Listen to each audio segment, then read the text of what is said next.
Welcome back, my friends, to the D-Rate the Hate podcast. I am your host, Wilk Wilkinson, your blue-collar sage, calming outrage and helping to navigate a world divided by fog and those who would spread that fear, outrage, and grievance.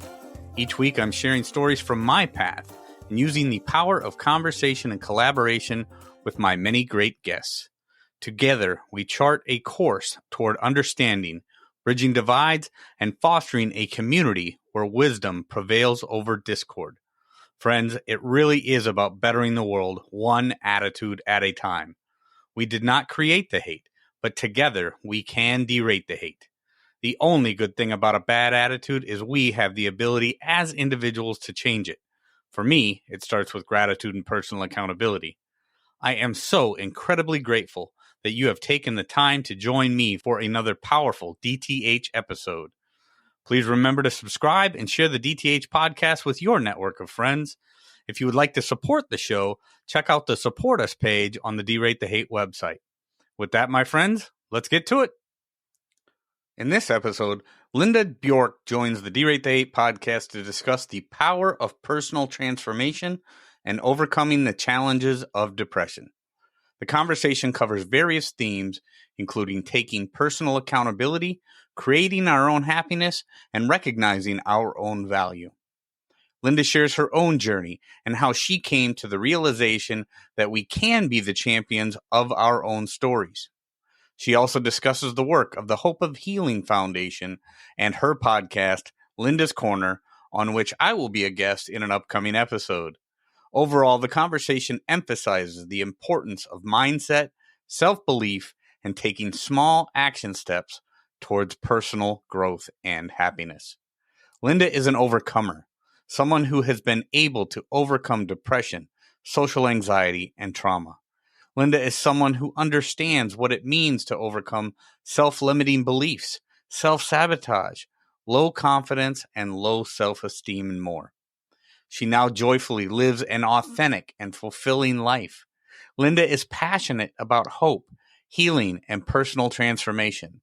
It is because of this passion that Linda created the nonprofit Hope for Healing to help empower others to overcome as well. Friends, do not miss this fantastic conversation with my friend, Linda Bjork. And with that, here we go. Linda Bjork, thank you for joining me on the D-Rate the Hate podcast. I'm so excited to see you. Thank you so much for joining me today. Thank you, Wilk, and I am so excited for this conversation. I love what you're doing, trying to help our whole world be able to be a little bit more peaceful. And as you talk about things on this macro level, this huge level, I think it comes from the micro, from our individuals and our choices. And so the two of us, we work together with the same goal in mind, whether it's for one person or whether it's for the whole world. The process really is the same. I love having conversations with people that have a like-minded mission, Linda, because it really does come down to us as individuals, how we, what we encounter in our everyday lives, what we have dealt with in our past, the things that we've had to work through. It's not what happens to us. It's not what happens around us. It's how we react to it that really makes the difference. And when I saw the work that you have been doing, with the Hope for Healing Foundation and Linda's Corner podcast, it really, when I saw that there was that like-minded mission there, got so excited. So let's get into this, Linda. This is Absolutely. This is a real treat for me, because one of the things that stood out right away to me on your website that really, like I said, it grabbed me was we don't have to be a victim or even a survivor. We can be the champion of our own story as we overcome our challenges. So, Linda, let's start there. How did you come up with that? What part of your story, how did your own life experience lead to that statement, that awakening? Excellent. So I would like to say first, if you've ever watched a movie, and when we watch a movie, it's so exciting when the hero overcomes some huge challenge. They have this big battle, they win. And yet somehow in our own lives, we expect everything to be easy and smooth sailing. And when anything bad happens to us, the natural knee-jerk response is to feel like we're a victim. And that just, we just kind of have this two-sided view of things, what we admire and then what we experience and our own interpretation of it. So for me, I am an overcomer. And some of the things that I have overcome in my life are depression, anxiety, trauma, low self-esteem, low self-confidence, things like self-limiting beliefs and self-sabotage, all of these kinds of things. And it really did come from a victim mentality as hard things that I had to go through. And rather than being resilient, rather than being able to handle it, I did okay until I reached really a breaking point. And then at that point, I just fell apart. And for me, depression felt like I had fallen into a deep, dark hole. And it was so deep and so dark that no sunlight could get to me, and no happiness and no hope. And there were no windows and there were no doors in this dark place. And I did not see any way out. I thought, this is as good as it gets. And I am stuck. There is nothing I can do about it. And Wilk, it was beyond sadness. It was beyond emptiness. It was misery. And that is where I would have times of just curling up on the couch and sobbing. And I wished that I could die so that the pain would stop. And that's the place where I was. That was really my breaking point, where before, dealing with hard things, I could function. But at this point, I really couldn't. And then I was very fortunate. Almost no one knew what I was going through because I was very good at masking, very good at putting out an appearance that all is well, everything is fine. Well, my sister was studying to become a life coach, and she reached out to me and she said, "Hey, I'm going to do this women's retreat, and for 3 days, we're going to all talk about these things about how to be happy and fulfilled. And do you want to come?" And I thought, heck no. First of all, I didn't think I could handle being around other people because it was going to be 3 days and I had no way of escaping. And I was stuck in a deep, dark hole with no windows and no doors. There was no way out. I thought there was no way out. And so I thought that there was nothing that she could say to me that was going to make any difference. And so why bother? So even though I didn't want to go, the idea wouldn't leave my head.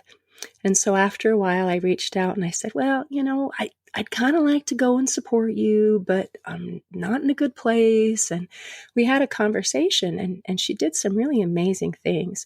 She said, you don't have to come to support me. This is for people who want to come and be happy. This is not about me. You don't have to come. And that statement, which was so simple for me, was so empowering. Right. Because I felt so out of control, so just powerless, that to have the choice to say no was what I needed to give me the power to say yes. That is awesome.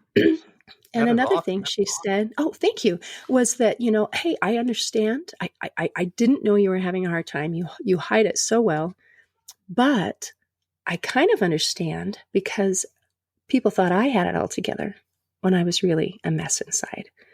And that made me think, whoa, but I thought you were perfect. You mean you're struggling inside and something worked for you? And that gave me a little bit of hope that maybe she could understand what I was going through-ish. And maybe she might have something that could help me-ish. It might be worth a try. So those were that was the starting point. And I feel like my sister, she lowered a ladder into my deep, dark hole and showed me a way to climb out. That is so beautiful, Linda, because I love that, well, there's a couple things, right? It's in so many of the stories that I hear from the people that I talk to, and especially people that have had to battle depression and try to rescue themselves from that hole, because a lot of times it is not there's not something other people can do. But the same thing applies to so many people, and they say, the first step is always the hardest. It just finding that little bit of, whether you want to call it courage or call it strength or just the motivation to even take that first step. But that first step is the hardest. And then I want to get back to what you said. Having the choice to say no gave me the power to say yes. And that's the thing with depression, right? A lot of times people feel powerless, and especially those people that, your story makes a lot of sense, because a lot of times people that are depressed and they feel powerless, they're those people that always feel they have to try and satisfy somebody else. So when somebody's asking them to do something, they feel powerless over the situation, and that's the only reason they agree. But once they know, like your story, once you knew that you had, you were not obligated to her for the sake of her, but you had the power to say no, because it was something that she was, offering up to you as that, well, like you said, that ladder. She's putting that ladder down into the hole, and you just now come to that awakening, that realization that I can say no, but in having that ability to say no, I've now found the power to say yes. And isn't that wonderful? And when we talk about power, that personal empowerment is very, very critical to all of our self-healing. And we really can't save someone else, which is quite frustrating when you have a loved one who's struggling. And for those people, those few people who knew and wanted to reach in and save me and rescue me, it was offensive. It hurt. I rejected it because it made me feel even more powerless, even less in control, which is, it's such a catch-22 scenario. But we really need to, it needs to be an invitation and not forcing. And no one can heal without their consent, which is part of the reason why we can't just reach out and save someone, not when the pain is on the inside. So those things are super important to be able to recognize when we are for ourselves and also for trying to help people that we care about. Is we want to do things to empower them. And it's very much, like I say, it's handing someone a ladder, and we have to invite them and encourage them to be able to make the climb, because we have to do the work. No one else can do it for us. Sure. But the cool thing is it works. Well, that's the important part, right? I'm a very results driven person, and one of the biggest problems I see in the world today is too many things are done based on intentions instead of actually getting results. So the idea behind, there are so many people out there, right? They maybe had a friend that suffered from depression. Maybe they suffered from depression themselves. They didn't understand it. They didn't understand how to get through it.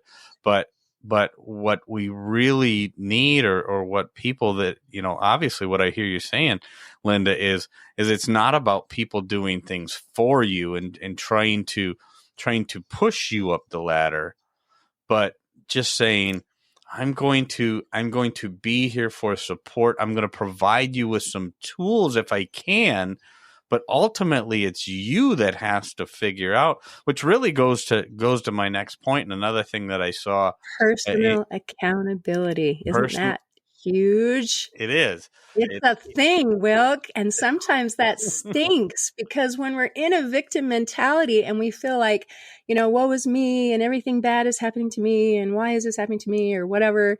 And there's a little bit of, I don't know, validation. It's like, I deserve to be miserable. I've actually had friends and associates who feel like, well, look at all these bad things that happened to me. I deserve to be miserable. And I don't think what happened to you makes you worthy of being sad and miserable. I mean, it's like a pride game of like, who can be the most miserable so that you can feel sorry for me and I can do nothing.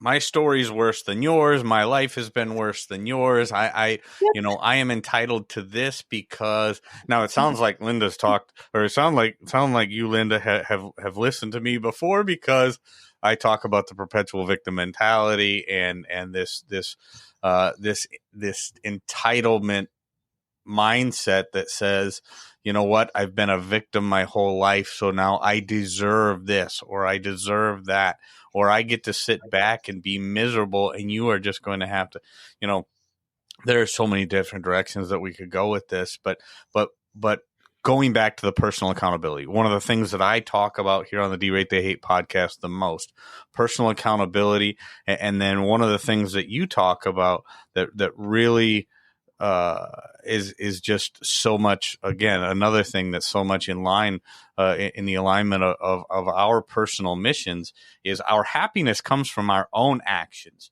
We have the power as individuals to create our own happiness. And I think that gets lost for a lot of people.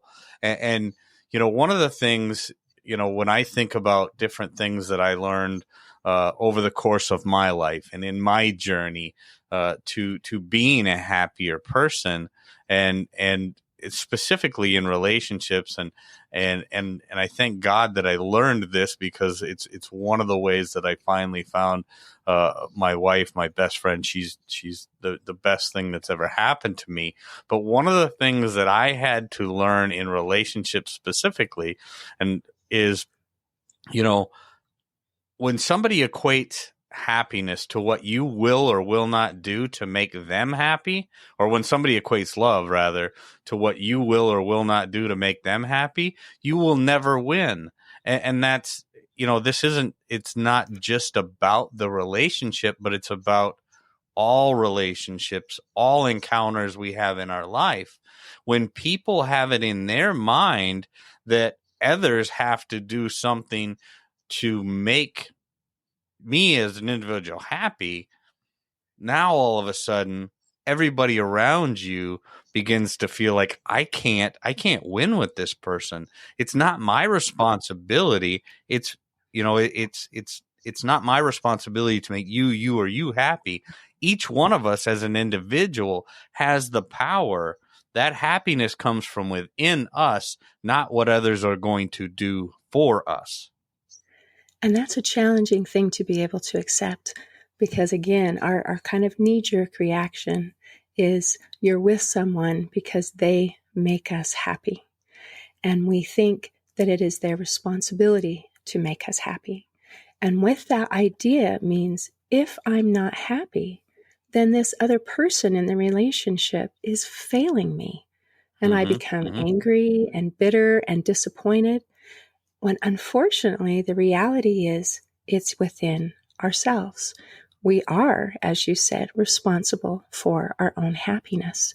And then we can help other people be happy. We can all create scenarios that either are going to increase happiness. I mean, if someone's yelling at me, I'm not going to enjoy that if they're kind to me. I mean, there are different behaviors that matter, but the actual happiness is inside of me. And that is my choice. And I would love, if it's okay, I'm a big fan of action steps. And as we're talking about how happiness is our responsibility, and it's not just a choice. It's not just, well, just choose to be happy. Because if it were that easy, I think more of us would choose that. It's helpful to understand that our emotions are chemical. There's a reason why we feel the way that we do. Our body chemistry affects the way that we feel. It affects our emotions. The way we feel affects what we do, say, and think. But fortunately, it closes the loop. What we do, say, and think affects our body chemistry. And that gives us a point of power. It means there's something we can do about it. So we have doing, saying, and thinking. For a depressed person, if you said, okay, just choose to be happy, think happy thoughts. Actually, that statement is true. However, it is also completely useless because I couldn't do it. So Okay. out of doing, saying, and thinking, the one that is easiest to control is what we do. Sure. So we can do things that will increase those feel-good chemicals in our body. We can do things that will decrease the stress chemicals in our body. And they are small, simple action steps. And as we start to change the chemistry in our body, we start to change the way that we feel, then it's easier to take the next step up that ladder. So it's crazy, but it's just small, simple action steps. It's learning and doing. That's right. Small, simple action steps. I mean, when I think of what you're saying there, Linda, and the whole concept of fake it until you make it, right? It's one of those things, for me in my journey where, okay, I cannot control all the thoughts in my mind, just to go to your point, right? I can't control what I'm thinking, but I can control what I'm going to do. And if I, force myself to smile, if I force myself, gratitude is another huge thing for me. It's something I talk about a lot, right? And then the reticular activating system and how the more we do certain things, the more awareness we have for those things. So practicing that muscle memory of gratitude and smiling and greeting somebody as we're walking by and smiling at a stranger and things like that, those things start to come back to us, right? And as we do more of those things, as we are more grateful, as we express our gratitude in more ways for more things, we start to see more things that we're grateful for. As we project our smile. Now, I mean, I'm just going to say a personal example, action item, right? There have been plenty of times where I haven't been in a good mood, but as I encounter a stranger or if I make eye contact with somebody and I throw them a smile, and they smile back, it that reciprocal thing that happens actually boosts my chemicals for happiness, right? That is It's just, it's absolutely beautiful. true. And have you talked about that on other podcasts? What it does, we have the way our body language and our Mm-hmm. emotions are a two-way street. So when we Mm-hmm. feel good, we smile. And when we smile, we start to feel good. We start to It feel sends good. a message to our brain to start kicking up those feel-good chemicals. So it does that. And when you're talking about gratitude, oh my gosh, such a powerful and incredible tool. And what it does to our physiology is amazing. It increases the neuroplasticity of the brain, which is our ability to adapt, which is the very definition of resilience. It helps us to be able to handle and to make new connections. And also, they've done lots of studies and found that it helps with depression, it helps with anxiety, and it helps us to change our focus. And I love that you talked about the reticular activating system, which not everyone is aware of. But for Mm-hmm. those of your listeners who may not already be aware, it's a bundle of nerves near the base of our brain, That's and right. it acts as a filter. It is where our sensory input comes through, and we have an input of, it's like millions and tens of millions per second, but our conscious mind can only handle maybe 40 bits of information per second. So it's a necessary thing to reduce the amount of input so we don't get overloaded. That's But right. it makes the decision about what information comes in by programming that we created. Mm-hmm. It's what is important. What is important? And how it decides what is important is, what do you focus on? So in our lives, we all have good, bad, and ugly. It's all around us. It's But everywhere. if I'm focusing on only the bad things, like, oh, the world would be better off without me, my life stinks, da da da da, this little bundle of nerves in my brain says, oh, Well, that's what's important to her. Well, let That's me what I need to show focus you on. every single thing where you screwed up and maybe people would be better off without you. But all those good things that are happening, all the good things that you've done, you're not even going to notice them. It filters them right out. Exactly. It filters them out. So, yeah, Yep. they're there. The good stuff is there, It's people. all It's around us. there. It's what we choose to focus on, Linda, which is Totally. why, and which this makes a beautiful segue into my next thing that I wanted to talk about was one of the things that you talked about. You mentioned it earlier in the intro, but it's those self-limiting beliefs, the self-sabotage, and that is one of the things that I just see so often, and it's a common factor in all people who are miserable, right? I mean, it's one of the commonalities that we just see all the time, and when I look at people who, I mean, when I look at people and I can just see the misery in their eyes, and I see, just the droopy face and the won't make eye contact and stuff like that. I'm like, now here is somebody who is, they are their own poison pill. I know because I've been this kind of person.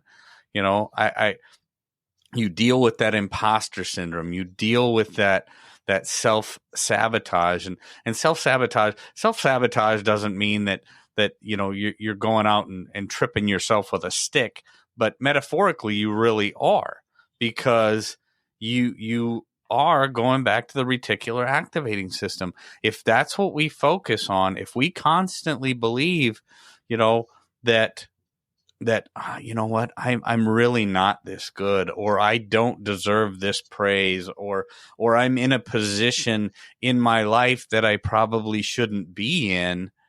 When we do that, those self-limiting beliefs, that is our self-sabotage, that is our poison pill, because again, it goes right back to that reticular activating system.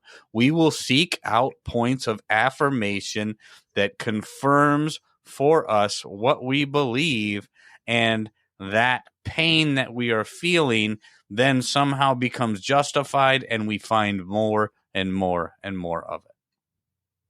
And then we get to be right. Yay! But the prize stinks. So sometimes that idea of that, I want to be right, doesn't serve us very well. And recognizing the source of where these things come from, we create self-fulfilling prophecy without any intention of doing so. And it usually comes between the disparity between how I value myself and how I'd like other people to perceive me. And if I think I'm garbage, but I would really like you to think I'm worth something. Even if I can convince you that I am, I feel like an imposter, because I feel like, man, if Wilk knew the real me, he would know that I'm not lovable. I'm not worthy of his time, his attention, his whatever.